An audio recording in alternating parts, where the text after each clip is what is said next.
Take a pit stop for all things NASCAR with the 4 Tire Change podcast. Here is your host, Dawson Iserlo. Another week in the NASCAR Cup Series, and a winner this time that was in the news for very different reasons in NASCAR circles last week. Welcome back into 4 Tire Change here, the NASCAR podcast hosted by myself, Dawson Iserlo, via ESPN Southwest Louisiana Sports Station. You know, Sonoma had a lot of intrigue coming in because all during the week we had the drama and the nonsense, largely in my opinion, about Kyle Larson getting or not getting a playoff waiver. I thought it was pretty self-explanatory that he should get a playoff waiver, and eventually NASCAR obliged. But it was not easy. It was not a stress-free process for Larson's company, and eventually they came through. But you know, look, and I said this a little bit last week, I just don't know why you would have wanted to hold back one of your premier drivers, someone who is now making the sport very popular in other circles, in IndyCar circles and things along that nature.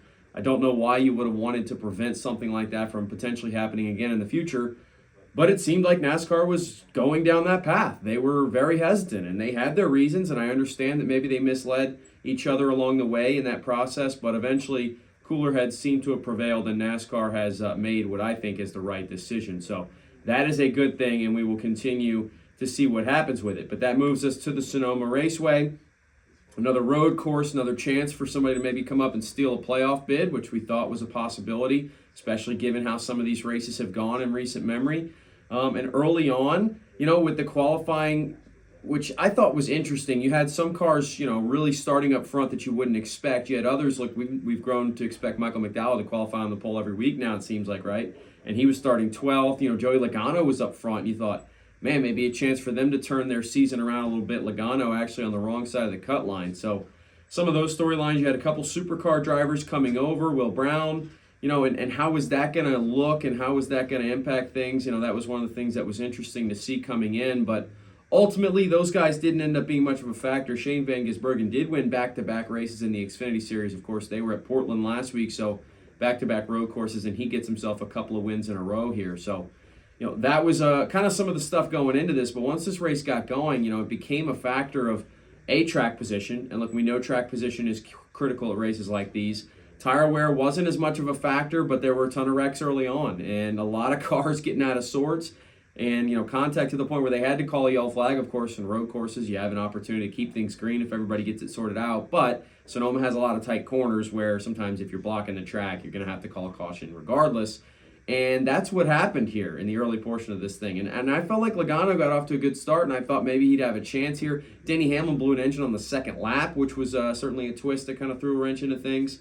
But ultimately, as we started to sort this out, it became clear that Kyle Larson was going to be a real competitor. And I picked Chase Elliott in this race. I thought the Hendrick cars would be good, and I thought Larson had a chance to run well. But, you know, I've kind of grown a little bit less likely to pick Larson on a road course just because maybe it's because he's so good at the mile and a halfs now. I just feel more comfortable picking him over there. But for whatever reason, Larson was really, really fast today, and it felt like it was his race to lose at times, I should say.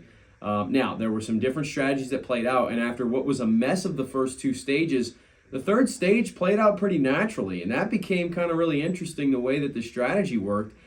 We saw Martin Truex Jr. chasing down Tyler Reddick, by the way, who was very good at different points in this race, but Martin Truex Jr. eventually makes a pass for the lead, goes all the way up there and gets it, and at that point, you're feeling like it's maybe MTJ is going to hold off Larson, but no, it wasn't happening. Larson was hot on his tail the entire way. Larson goes up and makes that pass fairly easily and moves himself into the front spot. And from there, it seemed like it was cruise control for Mr. Larson. Now, there was intrigue behind them, as, of course, some drivers ran out of gas at the very end. And Martin Truex Jr. is the leader of that pack. Kyle Busch impacted as well by a spin there late. Ross Chastain gets into him.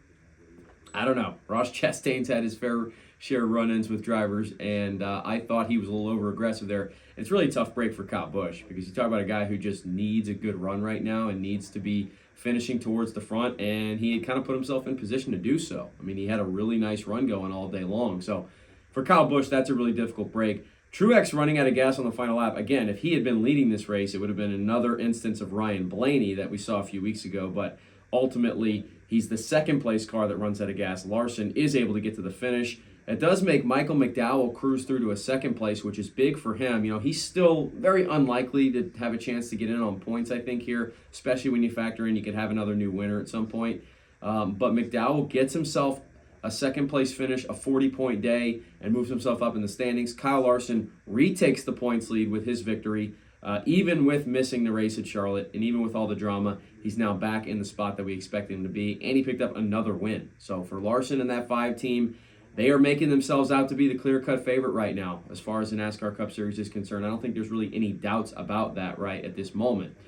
The playoff bubble is really interesting. You want to talk about some big-time drivers that are on the wrong side of it right now. Joey Logano, Kyle Busch. You're talking 2 multi-time champions. I believe the only 2 multi-time champions that run regularly now as full-time drivers in the Cup Series, and they're both on the wrong side of the cut line. It's not a massive margin to make up. Chase Briscoe fell further behind these guys, and right now Bubba Wallace has the last playoff spot on the bubble. So for a guy like Wallace, he's going to have to try and continue stacking solid finishes. Logano and Busch are going to be working to get into that top 16 as well. Now, they have, I would think, a little bit better chance to win one of these races coming up. New Hampshire is in a couple of weeks. Iowa is this week. We're going to talk about that in a minute. Tracks that it feels like Penske has been much better at, so I think Logano's got a chance. But we'll see. We'll see what that bubble keeps looking like. And if you go a little bit past those guys, Michael McDowell's that next man up past Briscoe in that playoff cut line of guys who are trying to find their way in. Again, would need a lot of really, really good finishes. But with a couple road courses, you got the Chicago Street Course, things like that. Maybe even if McDowell doesn't find a win, he finds enough top 5s to get himself back up in there. I think ultimately, though, really Briscoe and McDowell are going to have to win a race. We'll see what Logano and Kyle Busch can do. So this week we head to Iowa Speedway. First time ever going there in the Cup Series, and they repaved just the bottom lane from what I understand. It's a little bit confusing as to why they did it, or I guess not as to why they did it, but as to how it's going to work. There were some issues with the cold weather in Iowa and trying to get that full repave done heading into this race and have enough time to test tires and all those types of things. So, I don't know if this is going to be a very competitive race. A lot of people don't know if the top groove is going to be viable at all. And I guess we'll just have to wait and see. But I do like Iowa. I like that it's another variation of track. It's kind of a short track, a little bit longer, though, than your typical short track. So we'll see what that looks like. And when I mentioned some of the favorites, look, I think Penske has shown some real speed at these types of tracks. So Joey Logano, Ryan Blaney, you figure will factor in.